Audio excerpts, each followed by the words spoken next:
Hi, I'm Viv and welcome back to my channel.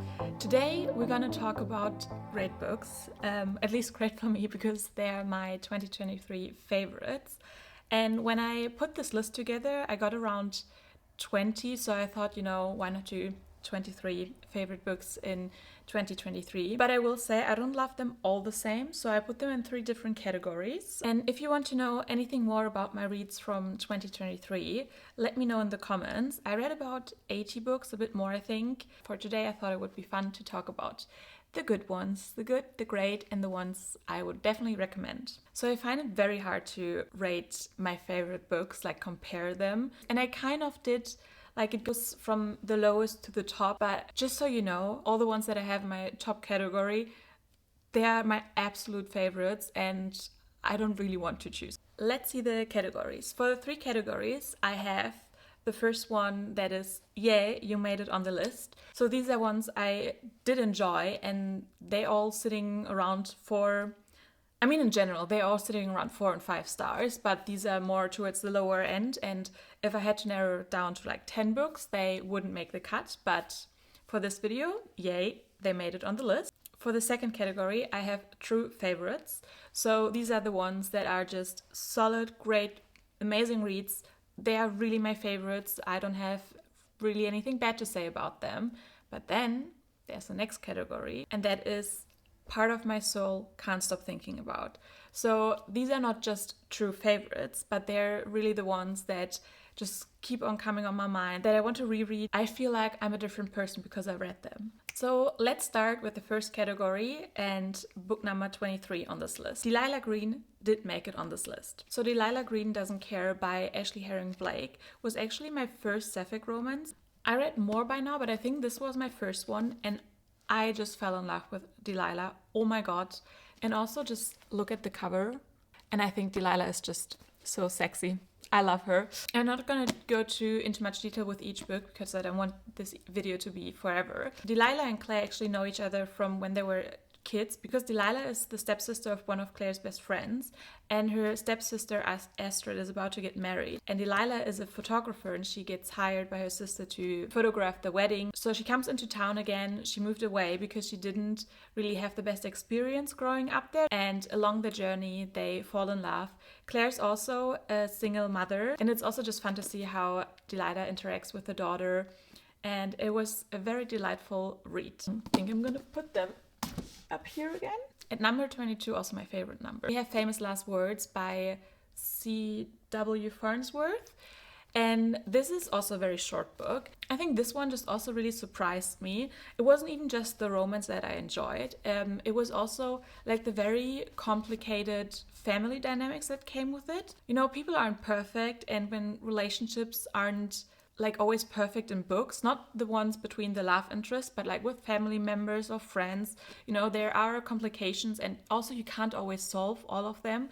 And I think this book did this really well. So the romance is between Harlow and Connor. It's also dual POV. Oh, by the way, Delilah Green Doesn't Care is also dual POV, but that one isn't in first perspective where this one is, and I love it. This is also kind of a hockey romance since Connor is a hockey player and they both go to the same school, but I think he starts to tutor her or something like that, like they're forced to work together, and that's where their romance unfolds. I read this like right in the beginning. It was one of my first books, so I don't remember the plot all too well, but I just remember really loving the book. And as I said, the family dynamics and what comes with it, it was just very interesting and I think different from a lot of other reads I usually have where it's mostly picture perfect. It was short, sweet, different, and therefore made number 22. Then we have Everything I Know About Love by Dolly Alderton. And this one looks so beaten up because I think I lent it to 1 or 2 friends already because I made them read this. I really, really enjoyed this. I think I gave this also 5 stars. It's just lower because I don't think too much about this anymore. This is Dolly Alderton's memoir about like growing up the 20s, going into the 30s. And I just really enjoyed her writing style. And I think this was very inspiring, especially for the writing, because I didn't know anything about Dolly Alderton before, and I was like, yeah, why should I read about her life or memoir? But the way she wrote it, it was so captivating, and she's great at storytelling, but also breaking it up and having different styles in there. So therefore, I thought it was super inspiring. And if I would ever write a memoir, I would love to have her creative writing skills. The next one is actually a German one, which is called Das Tor zur Welt. It's the first one. It's a duology by Miriam Georg. And I think it's also the only German one I read last year. Her books are very painful, and I think therefore I can't put them higher up because it's just so frustrating and hard to read. But if a book can make you feel so many things, even all the painful, frustrating feelings and emotions, I think it's worth it to be on my favorites list. This also plays in the city where I live, which made it even more interesting. It plays in the beginning of 1900, and I think what Miriam Georg is amazing at is that she does it so accurately. You really truly think you live in that age, and it's just incredible. I was never a big history girly back in school, but like, if you made me read stuff like this, I would have been acing history, I think. Next one is Excuse Me While I Ugly Cry by Julia Goffney. I hope I say that right. This is YA, and this was delightful. I was really not expecting to like this as much. I'm not a big YA fan, and I read this while I wrote my bachelor thesis, and I wanted something very light and nothing too captivating or too distracting. I was kind of wrong because this was such a good read, and I truly didn't expect it. It just really took me back to like school days and when you had crushes and you had to do stuff you were scared of, and everything felt just intense, and you were very emotional. I love this one. The next book I don't have a physical copy of yet. I read it on my Kindle, but I really want it because I think the cover is so beautiful and definitely the reason I read it. And that is Collide by Bal Cabra. And this was a really good college hockey romance, and it just gave me everything I want out of those books. It was just a really great solid read. So it's about Summer and Aiden, and it kind of is Grumpy Sunshine reverse. He's the golden retriever and she's the not so sunshiny girl, but really Summer was everything I'm looking for in a female main character. And they're forced to work together because she's a sports psychologist student and she has to do a paper on hockey, and he's the captain by the hockey team and kind of gets forced to work with her. And they also have a great friendship. And also I enjoyed the spice, and something I forgot about the rest of the books, but I do love myself some spice. Not for the sake of it, like I want the spice to mean something for the couple, for the relationship. And I'll say that Delilah Green and Famous Last Words were also quite spicy in a very good way. Collide is also the first one in the series. I think it's called Off the Ice. And I'm looking forward to reading the next books. I don't think they're out yet. I'll have to check. Next one is Love and Other Words by Christina Lauren. This is an old one, but a good one. I am sure most of you heard about it or even read it. This is like the ideal childhood friends to something happens to lovers. It was great. I loved the quotes in here, but I will say I wasn't as obsessed with this as most others. That's why obviously it's in this category. I still really enjoyed it, and this truly gave me soulmate vibes. They belong together. But I think why I didn't enjoy it as much is just that these are not my favorite tropes, and since this book is so hyped and so well reviewed, of course your expectations are already so much higher, and I think therefore I was slightly disappointed, or not really disappointed, but this wasn't surprising that it was good because I expected it would be good. Then the next book is Final Offer by the one and truly Lauren Asher. It's the last one in the Dreamland Billionaire series, and it's a series that introduced me to Lauren Asher. This one was very different from the rest of the series when it came to the tone, the topics, the seriousness of the book. And I recognized that she did the same with the Dirty Air series, that the first two were quite different from the last two, but it just shows to me how incredible she is as an author. So the Dreamland Billionaire series is about those three brothers who kind of are the inheritance of, here it's called Dreamland, but it's supposed to be like Disney. And the granddad kind of gave each of them like a challenge they have to overcome in terms of getting their inheritance. Cal, he had to go back to the summer house and I think sell it, but he didn't know that his childhood friend and ex-girlfriend lives there now and also is part owner of the house, so they have to work together, and of course old feelings come back. And Carl really surprised because in the other books he is quite a delight, but his book was so much darker because he struggles with alcohol addiction. And I think what Lauren Asher did amazingly well is not having a straight journey to become better and how it affects the people around you. But with all the seriousness, there was also, of course, silly parts. The romance was amazing, and I really, really love Lauren Asher's Spice. I still haven't read Love Redesigned because I kind of still wanted to wait, but I'm definitely going to read it soon. So this was the only book I read by Lauren Asher last year and definitely made it onto my favorites list.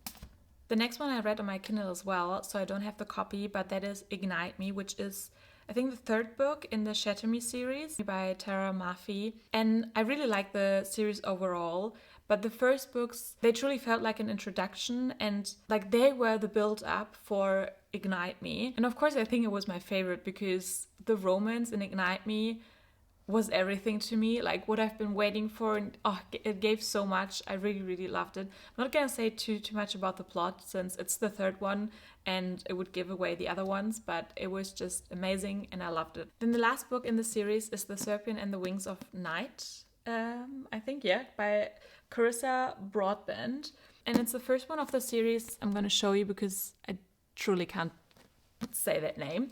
This is kind of Hunger Games but make it vampire, and I think it was the second fantasy book I read last year on my journey of getting back to fantasy, and it was perfect because I was a Twilight girly through and through, loved the books, the movies. So being back with vampires was kind of nostalgic almost, I would say. Oraya is the adoptive daughter of the king, and she's human, which is obviously quite dangerous in a world of vampires. So therefore, to become like strong, she enters the Kijari, which is this big trial that comes, I think, every 100 years, and the winner is granted a wish. But obviously, since she's no vampire, her chances to win are quite harder, but it's the only way she will ever really survive in the world. And in the Kijari, she meets Rain, who is another contestant. In their competition, they don't really like each other, but they have to partner up and sparks fly. The book did a really good job of having romance, plot, politics, all quite balanced out. And the ending was really surprising and shocking to me. That's why I ran right into the second one. I just didn't enjoy the second one as much as this one, so this is the one that made it on this list. So that concludes my books that, yay, made it on this list. So now we come to my true favorites, and funny enough, I don't have many of them here because most of them I lent to friends or read online. First in this category is Happy Place by Emily Henry. And I feel like everyone loves her books. She always wins the Goodreads Choice Awards, and I definitely think she's an incredible writer. I really enjoyed the whole setting, the whole aspect of the friendship group. So you have fake dating, forced proximity. I think with Happy Place, it was the second chance element that I might not have enjoyed as much. It's just not something I'm thinking about all the time. I gave Happy Place to my best friend to read it, so that's why I can't put it up here. Then another book I gave to a friend is Love Theoretically by Ellie Hazelwood, and I think this one might be my favorite by Ellie Hazelwood. I read all her books and she is just amazing at that, I would say, fan fiction writing style. I can't describe it any other way, but it's so easy to read. It's so delightful, but still the romance feels quite deep. And you do have spice as well, but it's not too overwhelming where it gets annoying. It's just the right amount. And I think the reason why I love this book so much is first the plot. So you have Elsie who's fake dating Jack's brother, and he's suspicious of her, but he's also very affected by her. But then she applies for a job at his workplace, university. I mean, they're all into science. They're both physicists. I'm not a science girl, so I'm not too sure about all the terms, but with Ellie Hazelwood, I like how she incorporates science, and although it's not my interest, it's still enjoyable to read about, and also to read about the problems that are in the science industry without being overly political. I think she does a really good job of balancing that out. And Elsie and Jack's dynamic is definitely the second reason I love that so much. Elsie is a true people pleaser, and I'm a people pleaser as well, so I connected with her characters so much. And especially when you have then someone who can read you so well and asks you for your needs and not what you think others might need from you. It was just so delightful to read about. Jack was just my favorite, and I can't wait to read more of Ellie Hazelwood's books, especially the fantasy one that's coming out in February. The next book I actually audio listened to, and that is Daisy Jones and the Six by Taylor Jenkins Reid. And Oh my god, this is an incredible book. It's amazing how she wrote it, like the interview style. Honestly, I don't understand how she thought of that. Like, how is that fiction? How was that not real people? It was so good, and how people's perspective are different on the same thing, and you're like, yeah, both are kind of right. It was truly a great experience, especially listening to it and having all those different voices, and I would recommend it that way 100%. I loved also the time period. I think it's the 70s. The fashion, being in this music industry, was incredible. And I've read more by Taylor Jenkins Reid, and it's not that I always love her books. Like, there's some in the middle, some are good, and I also DNF'd another book by her, but Daisy Jones and the Six is definitely my favorite so far. Very quick pop in from Editing Viv, because I forgot one of my true favorites, and that is Anna Huang's King of Greed. And that one was such a good one. I think it might even be my favorite Anna Huang book, but it's one where I was surprised to give a 5-star actually. But it's a marriage in trouble book, and I think it just really showed that love is not always enough for a relationship, and relationships are complicated and layered, and you need to work on them, and also you need to grow as individuals the same way you grow as a couple, and how important that is. And I think she did a really great job of combining those things. And in general, I love her writing style. It's always really quick, and I think I said it before, but sometimes there are books that I also don't like by her, but I still enjoy reading them, so I never mind. But this one was definitely a good read. I recommend all her books, honestly. Just give it a try, see if you might like her. I think they're always quick reads. For this video, remember, King of Greed is definitely one of my true favorites and belongs on this list. Then the next one is a book that surprised me so much. It is The Ballerinas by Rachel Kapalki-Dahl. This is a book I got when I was in Paris, and truly I only got it because it was signed by the author, and it's described as murder mystery. And I picked it up a couple of times, but I was never really intrigued. But it was on my list for the 23 books I wanted to read in 2023. So I was like, come on, I have to read it now. I picked it up again and kind of forced myself to read the first 20 to 30 pages. But then this book just captivated me. I would say describing it as a mystery or even a thriller is not doing this book any justice. Like, this book is so much more. It's about friendship, relationships, womanhood, feminism, of course, also about ballet, and it's just incredibly written as well. So it's about 3 girls who live in Paris, and they go to the ballet academy of the opera, and they all try to become soloists. And you have the now timeline, and then also you get always flashbacks from the girls growing up and how they got to where they are now. Because the main girl, Delphine, she just got back from living in Russia for 13 years, where she became a choreographer, and she's coming back to Paris, to the opera, to do her own ballet. And it's also the first time she's gonna see her former best friends before she left for Russia, Margot and Lindsay. And you can see that there's a lot of tension. There's also something that happened in the past where you try to figure out what it is, why they are who they are now. They all kind of have their own demons they struggle with. I just think every woman should read this book. Then we have No Exit by Taylor Adams, and I also read that on my Kindle, but was definitely my favorite thriller. It kept me on my toes. It was so thrilling and also really fast paced. The book takes place during like one night, so you feel like it's going super quick. So in No Exit, you have Darby, who's on her way to the hospital to her mother, but she gets into a snowstorm. That's why she has to stop in this rest stop. I think it's quite common in America. And there are 5 other people in there as well, all strangers, and when she goes out to see something in her car, she sees that in another car that belongs to one of the strangers has a cage in it with a little girl, and the story goes from there. I could picture the scenes of the book so well. It kind of was like a movie in my head, and I really enjoyed that. Definitely want to read more by Taylor Adams. And then the book that almost made it to my Part of My Soul category is Abby Jimenez, Part of Your World. This is my first book by her, but by no means gonna be the last. I really enjoyed her writing style, and this was just such a perfect romance. I loved how it kept me on the toes and wasn't too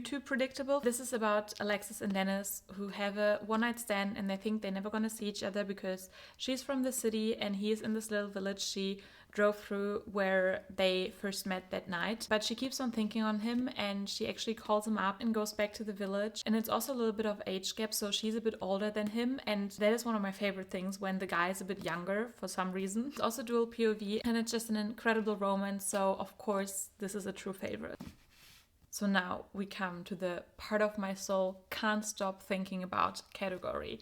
So these are my top picks. I have 6 books in this category. As I said in the beginning, I don't really want to pick between them, but I'm going to do it for this video. The first one is The Ballad of Never After, and unfortunately it's the only one of the trilogy I don't have with me, but to hold something up, I wanted to hold up this book because the covers are just so beautiful, but I'm also going to put a picture of the second book up. I would say the trilogy in itself is definitely one of my favorites, but I only wanted to choose one of the books for this list, and I think the second one is my favorite. It was just the perfect book. The ending was shocking. It was just truly amazing. I can't say too much about it since it is part of a trilogy, but in the first one you meet Evangeline, who gets her heart broken, and she goes to one of the fates, Jax, who's the Prince of Hearts, and she asks him to do something because her love is marrying her stepsister or half-sister, I'm not sure, and she has to do something because she can't believe that he's willingly marrying her. And then you go on this incredible journey with Evangeline. It was also my first fantasy read, and it really made me want to read more fantasy, and it was just also magical, and I just can't stop thinking about all the characters, of course especially Jax or Evangeline or even other side characters, and I hope she comes out with other books in this universe. Since I don't have The Ballad of Never After, I'm just gonna put this up here because it's just so pretty. The next one I don't have yet because I read it on my Kindle, but it is The Right Move by Liz Tomford from her Windy City series. It's the perfect romance, honestly. It had everything I wanted. Forced proximity, fake dating, sports romance, a guy whose love language is acts of service, who remembers everything. Oh, it was so beautiful. And it's also quite a long book. I'm someone who truly believes romance doesn't need more than 350 pages, but that book was a lot bigger and I still would have wanted more. Liz Tomford is just amazing at writing chemistry. So Ryan is a very famous basketball player, and the team chef wants to see a different side of Ryan, and that's where Ryan has this incredible idea to say that Indy is actually his girlfriend. And since Ryan gave her a place to stay in his apartment, she agrees to fake date him because she got out of a very long relationship where she got her heart broken by her ex-boyfriend. And Ryan is just the guy to pick up the pieces and put them back together. The next one I actually can't believe I have in this category. I think I didn't even rate it a 5-star on Goodreads when I first read it, but I can't stop thinking about them.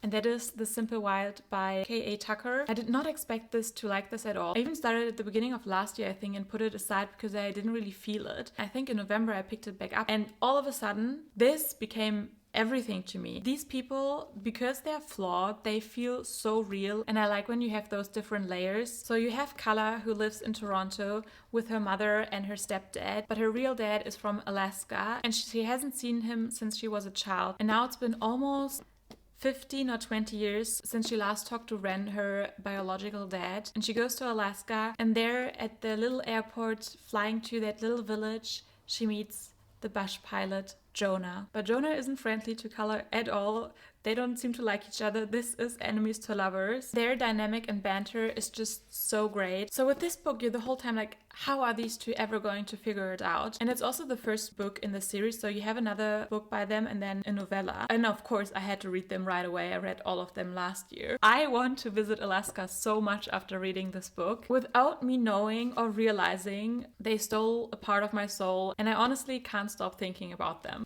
Alright, top 3. And the next one, also kind of a surprise, and that is A Court of Thorns and Roses by Sarah J. Maas. And of course, this is probably one of the most popular books, so not that surprising. But it was to me because, again, before last year I didn't read fantasy, but this series is actually the reason why I wanted to get into fantasy, because I heard so many good things and I think I felt FOMO. I was like, I need to read them as well. And I wanted to wait for the series to read until I had my book channel and just document it. I just had a feeling that I might like these books, but I already bought the book and it was sitting on my shelf. And then by the end of last year, I just couldn't wait any longer. I had to read it. And it's crazy because this book was completely different than what I thought it would be. And after I finished it, I wasn't like, oh yeah, 5-star read immediately. But the more time passed, I just can't stop thinking about this book. and you have no idea how freaking excited I am for the second book. It's a miracle that I haven't read it yet. I just had to put it in this category because I think about them almost every day. And it's only the first book because it's just so captivating. I love this so much. Farah, like the main character, the girl, oh my god, she is just amazing. I think she's my favorite character I read all year. Just for her, this will be in this category. Of course, we have Rysand, and I haven't forgotten about him. I love him so much. I will say this is not his book. For me, it was Farah's book. I had the biggest girl crush on her. So yes, this is truly deserving of this category. Farah and the rest took a part of my soul, and I just can't stop thinking about them.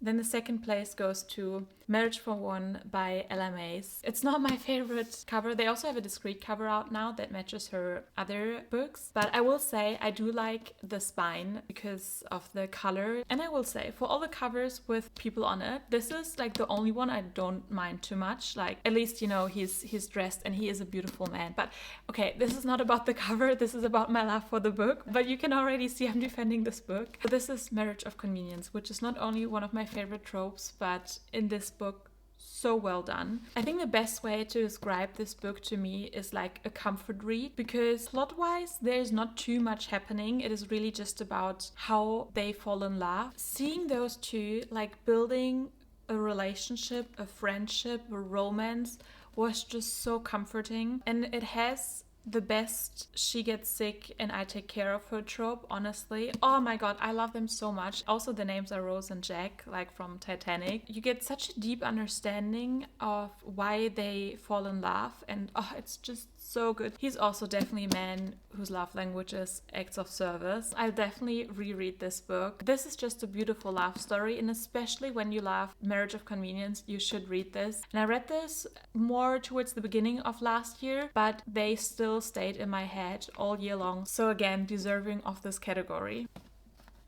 And then the last book. Oh my god, I've been sitting here for quite a while because not everything went my way. So I'm also sorry if like the camera perspective changed a bit. But we're here, we're at the final book. I don't really want to choose, but if I had to, this would be my favorite read last year, Magnolia Parks. It's the first one in the universe overall, the first Magnolia Parks book. This is my introduction to Parks and BJ and the rest of them. Honestly, I haven't been the same since I read them. These people feel so real to me, and I can't even put into words how much I love those books. This is the only Magnolia Parks book I read last year, so the only one on this list. It is definitely Gossip Girl meets London vibes, but the writing, how Jessa Hastings writes about feelings, emotions, how you see the people that you love the most, how you feel pain. Oh my god, she is a goddess. Like, her writing is like poetry,